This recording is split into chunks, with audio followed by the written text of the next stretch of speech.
So I don't know if some of you might have seen, Dara wrote an article last week for, it was a Mental Health Ireland that you wrote that for. Okay? If you haven't read it, I recommend reading it. Because you described in a really raw and really honest way the struggle of healing something. And in particular, the struggle of healing something when we're young. And we don't really know anything about healing anything.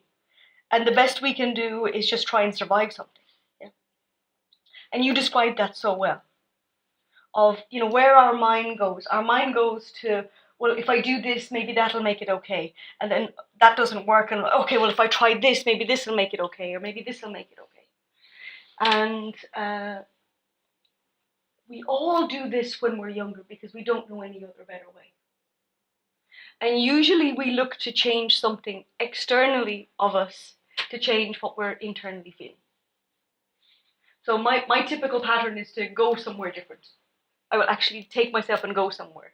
So my attempt at healing myself was to leave Kerry and go to Dublin and hope that when I got to Dublin, everything would be fine. And it did alleviate certain things, but I still had everything that was inside. That was a wake-up call for me. Yeah. But that is a recurring pattern for me. Whenever I notice I have, and it's usually quite deep hurt or pain inside that I've come across. And my inner instinct will be, get me out of here. So we all have our waves.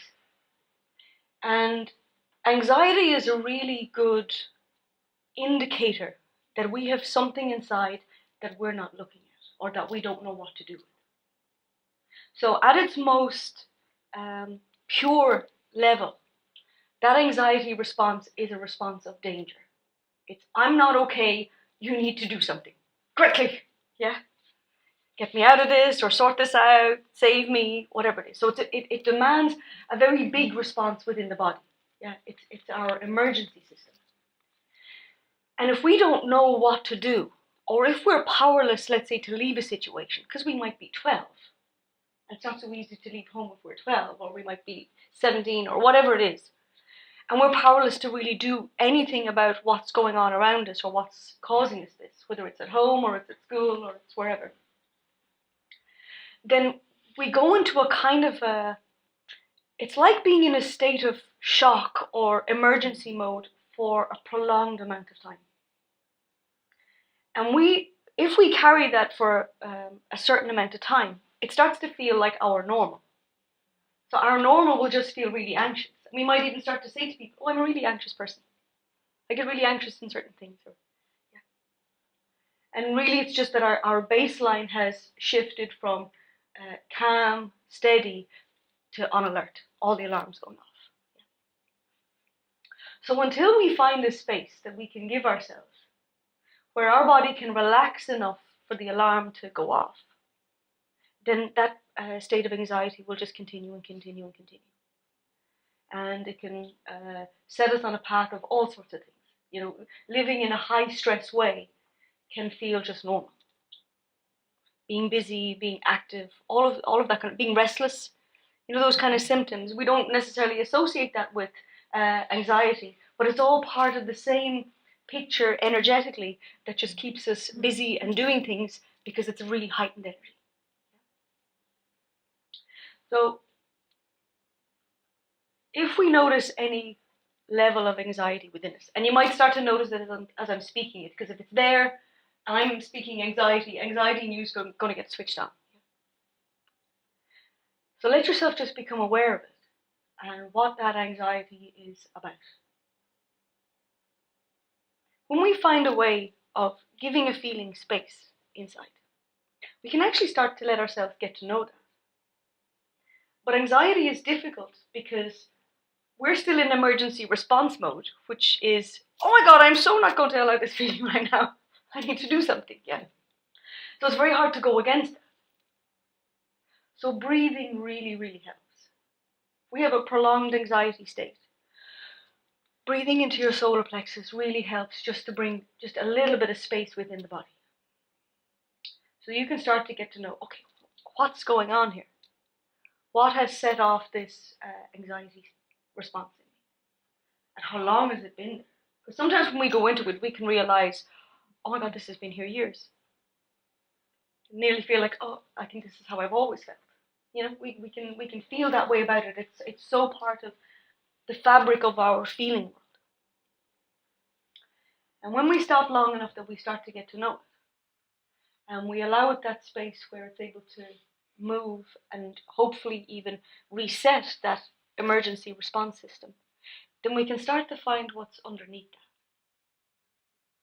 that. And very often there's layers of other kind of upset underneath that we haven't been able to get to because the anxiety was keeping us from it. So anxiety, survival mode, I'm just going to get on with it. But underneath there was things asking to be addressed. So hearing you saying it was an emotional week. When we looked at that layer of anxiety, enough that the layer of anxiety was able to move and transform, then the next layer starts to show itself. And that can be different for each of us. But it's usually a little bit predictable that what's underneath the anxiety is some kind of hurt. And that hurt can come to us as a sadness feeling or sometimes an angry feeling. For me, it's usually a sadness feeling I find under my anxiety. I just haven't been able to let myself stop for long enough to find out what was going on underneath it. And so when I do, I find out, oh, actually I was more upset about that thing than I recognized at the time. I was so busy getting on with it. And then that shows us our next layer and what that might be. So sadness usually needs tears. It usually needs that release of just a good old boo-hoo.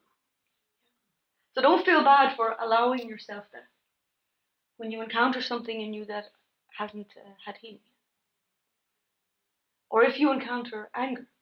Sometimes if we start going into deeper layers of this, we can use our anger as a protection from the hurt that's inside. Anger becomes kind of the way that I meet the world is with just a little bit of aggression that I feel protected from the world. So when we go into that in a healing way, we need to find a space that we allow our anger to be expressed. So exercise is really good for that. It's a very fancy word for transferring our anger through exercise called sublimation.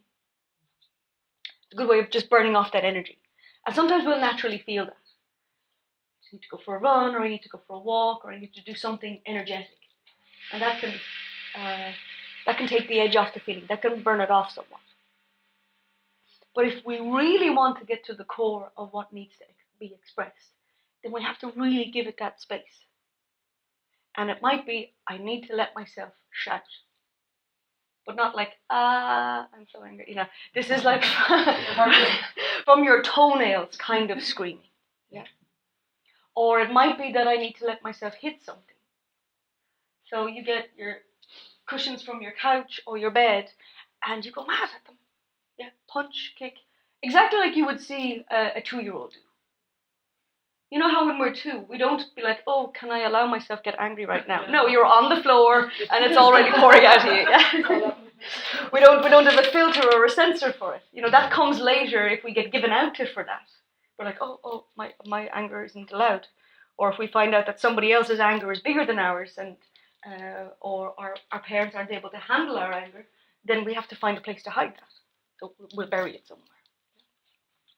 So us in adult mode is allowing kind of like that 2-year-old response of letting ourselves pour the anger out of us, but without feeling any kind of self-judgment or self-criticism for that. It's just, I've got some anger inside. I need to express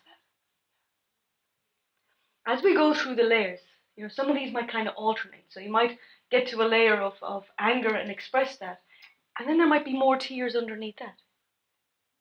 Anger might be protecting a layer of hurt that was so vulnerable and so small that it needed our anger, which is quite a big emotion, for that upset to feel safe.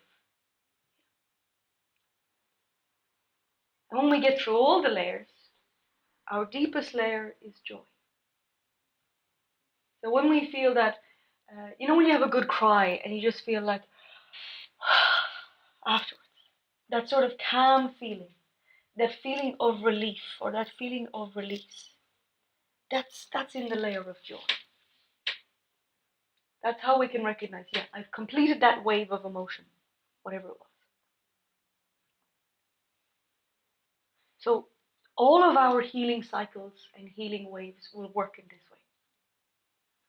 You will literally start to feel them. After a while, you'll get good at recognizing them. And they will feel like the waves on the ocean. You know how you can look out to the ocean and you might see a couple of waves. You'll see them building, coming towards you. And then they reach the crest, which is like that level. We can't hold the feeling back anymore. And then the wave begins to break and crash, and then everything just goes shh. And if you look out, you'll see there's another wave. Oh, yeah. Our emotional world is exactly like that. When we allow space for those waves, they will literally just move. As they find space, they will move. And at a certain point, I mean, there's only so much pain we can hold. There's only so much we've experienced and gone through. So there is a limited amount. There is a finite amount. Because usually we have a fear of, oh, if I open this up, there's going to be massive can of worms, and I'm going to completely fall apart, and I'll never be able to pull myself out of it. Our fear is that it's an infinite amount of pain. It'll be pouring out of us forever. And that fear, in my experience, that fear comes from when we're really small and emotions are really big. And we're only this size, and the emotion will just feel so much bigger than us. We just can't handle that. So we have this experience of being overwhelmed by something emotional. And so we decide, I can't handle this. And we find a way to suppress it or bury it or put it away somewhere in us, and we survive it. We just get moving on. So from our adult world, we need to bring our mindset, first of all, to a point of view of, okay, so I'm an adult now. And my adult self can handle my feelings world in a very different way than child me was able to handle. And there's a sort of a leap of faith where I let myself find that out. I let myself find out, what am I actually able to handle now? Tentatively. This is not, you're jumping off Niagara Falls into all your emotions. But that's what it'll feel like before you do it. Yeah? It's actually a little bit more like, let me think of an analogy for that. It's a little bit more like letting a tap run for a little bit. Finding out, okay, I can handle this. I can let myself feel this wave of emotion.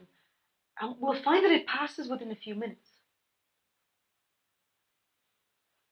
I don't know if you remember being a child and going somewhere. And half an hour felt like half a day. Remember that feeling? Yeah, I remember this on school trips, And you'd be in the bus an hour, and that would feel like, oh my God, are we ever going to get there? Yeah. So it's a little bit, if you bring that perspective into our emotional world. So being upset as a child for 10 minutes might have felt like hours and days of upset and overwhelmed that we just couldn't handle. We just couldn't cope with. It was too big.